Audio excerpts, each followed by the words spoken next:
Sure to come up, ballots plan to consolidate the region's 2 neonatal intensive care units at the Niswonger Children's Hospital in Johnson City, closing the NICU at the Holston Valley Medical Center in Kingsport. Despite criticism of the plan that still needs state approval, Ballot has maintained the change would improve the overall quality of the region's pediatric services. I'm not okay with that.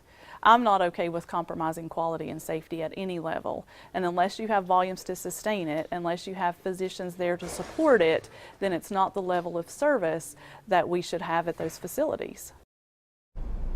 News Channel 11's Jackie DeFusco traveled to Knoxville to get a second opinion from their leaders in NICU care. Yeah, she's live tonight at that Ballot COPA review hearing underway. That's right. And this is basically an opportunity for people to come, give their input on whether or not they think Ballot has lived up to the promise that started it all. And that is that the potential disadvantages attributable to a reduction in competition would be outweighed by the advantages of merging 2 hospital systems together. Now, of course, there are plenty of people here tonight still filing in by the minute, prepared to argue that is not the case in regard to this NICU consolidation plan. And that is why I recently traveled to Knoxville to talk to leaders in their NICU, and there are 2 level 3 NICUs there as well, to get a little bit more insight on this controversial issue. There's a need for both of us to exist from a strictly number of babies who need to be cared for basis. That's where Knoxville differs from the Tri-Cities when it comes to level 3 NICU care. Currently, CEO of East Tennessee Children's Hospital, Keith Goodwin, says about 46 babies occupy their level 3 NICU daily. For comparison, Ballot Health says Holston Valley Medical Center's level 3 unit cares for 8 babies daily. So you need volume for expertise, you need critical mass for subspecialty support, and all of that has to get paid for somehow, some way. And so volume influences the amount of money that you can generate, which influences the amount of physicians you can bring on board. He says level 3 NICUs aren't moneymakers. Ballot Health loses about $1.5 million annually operating Holston Valley's unit. Ballot says they'd save just over $1 million by converting it to a level 1 nursery.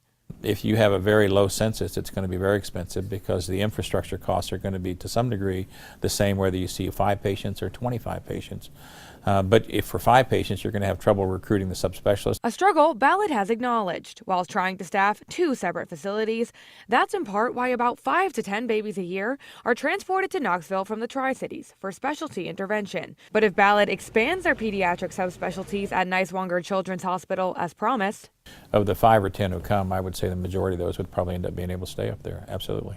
Goodwin says about half of their nearly 900 admissions annually are transferred from outside the metropolitan area for higher level NICU care. We'll transport from 100 miles away. Holston Valley Medical Center is 24 miles from Niswonger Children's Hospital, but if NICU services are downgraded in Kingsport, the commute for Southwest Virginia families could be much longer. They're concerned that with that additional transport time, that babies will be lost, even if 1 baby is lost. They say that's too many. Is that a valid concern? Transport doesn't come without risks. There's obviously risk. You're stabilizing a baby, loading them into an ambulance and transporting them from one spot to another. But Director of Critical Care Shelley Moore-White emphasizes strict protocols, highly trained staff, and mobile NICU capabilities make transport an overall safe process. To my knowledge, in 40 years, we've never lost a baby. Is there risk? There's risk in everything that we do, but you can mitigate that risk. Now, Ballot Health has also said that they've never lost a baby during transport in a recent response defending their decision to the Tennessee Department of Health. Now, the Department of Health has actually yet to approve their NICU consolidation plan, but of course, the input of concerned citizens here tonight could have a bearing on the outcome of their decision. Live in Blumpville, Jackie DeFusco, News Channel 11 in your corner.